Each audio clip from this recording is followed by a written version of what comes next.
Alright guys, TacticalRab back again today. Hope you're all doing well and enjoying your day so far, and things are certainly not slowing down here in the Valorant team with champs just around the corner. Rostermania is in full swing, especially T1, the big discussion of the day, and Leaf getting into a bit of drama with some European Valorant pros. Very much intrigued to your thoughts in the comment section below. If you enjoyed the video, hit the like button. It's the best thing you can do to help this channel reach more people. Please consider subscribing as well if you have not yet already. Sub growth has been absurd. It's like doubling every single week at this point. Let's talk about this first of all from the Valorant Champions Tour. New merch alerts, they're bringing this out for Champions. Kind of cool to be honest. Of course, we saw the skins just a couple of days ago, but there's also some merch to coincide with the VCT champs beginning in just a few days next Wednesday. Of course, I'm sure you guys are aware. This is also from Ascend. We saw that Sentinels a couple of weeks ago brought Raucus in as their coach, trying to help them out for the World Championship. Ascend are bringing in Milan as their analyst for the team. So, well, maybe that'll help them get even stronger for champs. Like, definitely teams trying to upgrade ahead of it, get some new ideas, straps on board, because of course everyone is bringing everything out of this World Championship. But of course, at first you've got to get out of your group, right?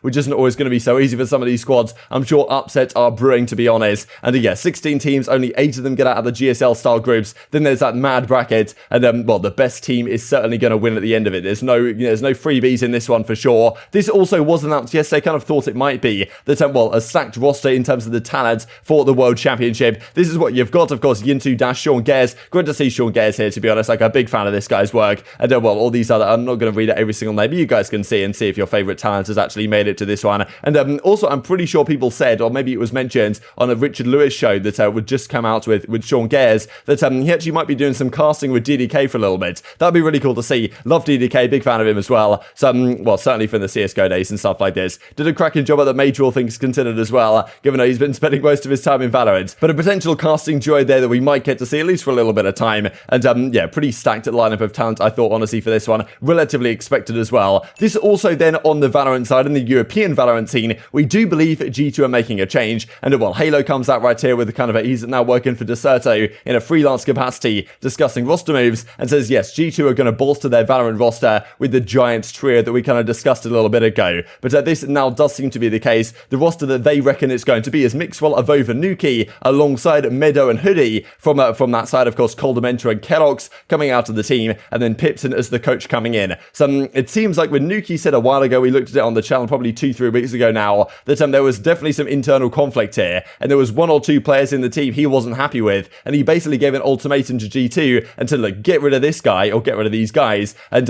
or keep me or get rid of me, basically. Like, one of the two. They obviously decided to keep Nuki and Avova and Mixwell and get rid of Coldamenta and Kellogg's and bring in these Giants guys. And maybe this is going to be key. I suppose we'll see these guys in action next year, if indeed, of course, this does get confirmed. Things can still change. This is also from Nitro. Big question of the last couple of days. Is he going to leave 100 Thieves? Is he going to go back to CSGO? Is he still going to be a Valorant player next year? Big questions there. Today is a good day, he says. So what does that mean? Who really knows? But well, plenty of other stuff going on as well. The guards, they're looking to bolster their team. Kind of, they've certainly been making some moves as of late. They've got Net in there, ShahZaM in there, and it seems Drone and Harmful, they're coming into that roster as well. So I kind of find it funny, really, when George tweets about something like some sort of roster move that's happening, and the pro that's involved would just reply and say, didn't even tag me that shade, George. Often openly admitting that, like, yeah, this probably is the case. Of course, like, if they are spotted playing with this team on, like, VLR.GG or whatever, they probably are playing with this team. There's not really too many excuses you can give for something like that. But, I mean, still, that seems to be their potential roster. At least that's kind of what they're trialing. That seems to be a real thing in Valorant. The pros will, like, try out with a certain team for a little bit. If it works, great. If it doesn't work, unlikely, like, we'll try some other options. And that certainly seems to be the case right here with exactly what could be going on with T1. Now, this is honestly really surprising to me. Sources, T1 is set to practice without Autimatic. The major winner, of course, that CSGO major winner on Cloud9 back in, I guess, the Boston Major 2018. It was 2018, 2019. Wow, feels a long time ago. Who joined at T1 in February, could be open to a return to Counter-Strike. Also, the arrival of former 100 Thieves IGL Steel seems imminent. So this honestly kind of crazy. I thought when we talked about Steel to of course, T1 from 100 Thieves, we thought, okay, fantastic, Automatics in there, really solid player. Like, I think maybe Steel when he was joining, thought, okay, wow, Automatics can be a fantastic, like, that's a great piece I can work with, of course, from the CSGO days as well. Like, those two were competing at the same time over there. And now if Automatics out there, does this team become significantly less attractive to Steel, right? Even though they're probably going to do the deal anyway. So, very interesting. So another player, the likes of Nitro, of course, Autimatic now seems like he might be going back, or Teamatic, you've got to be very clear on this one,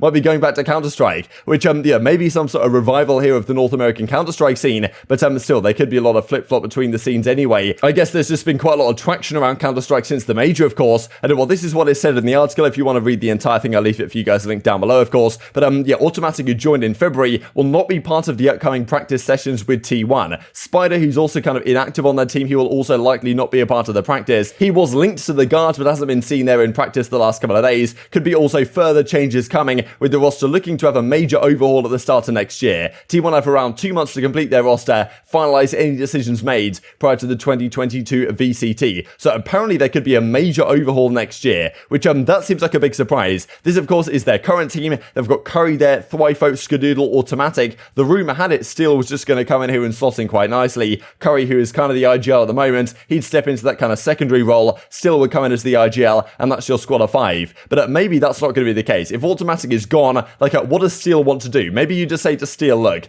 give him the keys and say, look, what do you want to do with this team? Who do you want to keep? Who do you want to get rid of? Let's build a squad from the ground up once again. That might be their plan here. But still, gotta say, kind of surprising Autimatic's out of there. And his Dazed says, huge blow to T1 if they lose Autimatic. Of course, he says it with the O right here, like, or Tom, like, which I guess is his brother, right? Vouch for my brother Tom, because his name is actually Autimatic, right? Because his name's Timothy, like, you know how it goes. He's talented, intelligent, and hardworking. One of the best I've played with, even if it was for only a short time. So potentially a massive loss there. And well, this also, as Lorna says, like, maybe NACS is actually recovering. Tom is going back to his Autimatic, right? Because of course it's Tim, but you know, the vibe. And well, anyway, let's talk about this drama just to finish up the video and round things down. This came out from Leaf yesterday, of course, on the Cloud9 Blue squad, who, well, he says the following: EU teams, aside from the Well-in champs, are absolutely terrible. Now, as he says, you know, free Twitter impressions, any percentage, like he's speedrunning the free Twitter impressions, but at the same time, probably not going to say something like this unless he does believe it to some degree. Of course, there are a lot of good teams in the world. There are a lot of decent teams that are going to the champions, of course, that are from the European side, but at the likes of G2 and stuff that just about fell short, how good are these teams compared to some of the other squads? You could also very much ask the question, how good are some of the North American teams that fell short as well? Like, you know, how far behind are 100 Thieves, for example, and some of these other squads, Rise Nation, behind the other rest of the teams in the world? Or is Leaf just saying this completely tongue-in-cheek and just doing it for impressions? Who really knows? But of course, it's going to stir up something regardless. Envy Finesse, FNS says right here, clearly hasn't played against Alliance GG yet. Like, he definitely does, well, kick things ready to go. Whenever someone tweets something like this from Leaf's side, of course, look, at the World Championship, the champions, they're not going to be playing against any EU teams outside of champs, but still, they might end up playing against a team like G2 or whatever at some point, and then we'll see how things go, right? After saying something like this, we'll see how things go, but definitely some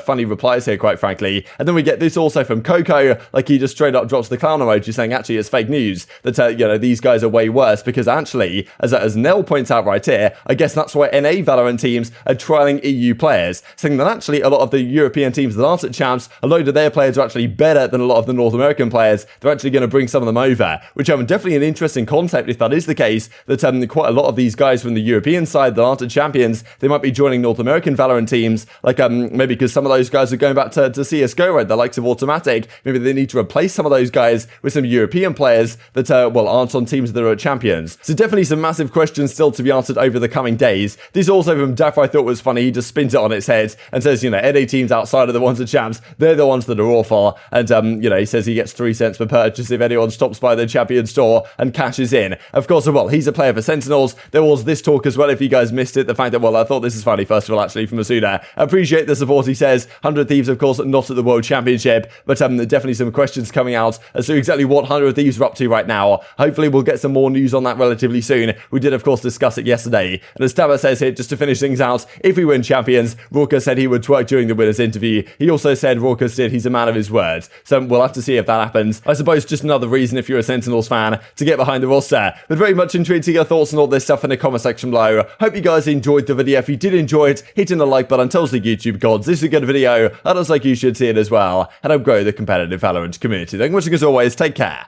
And I will see you next time.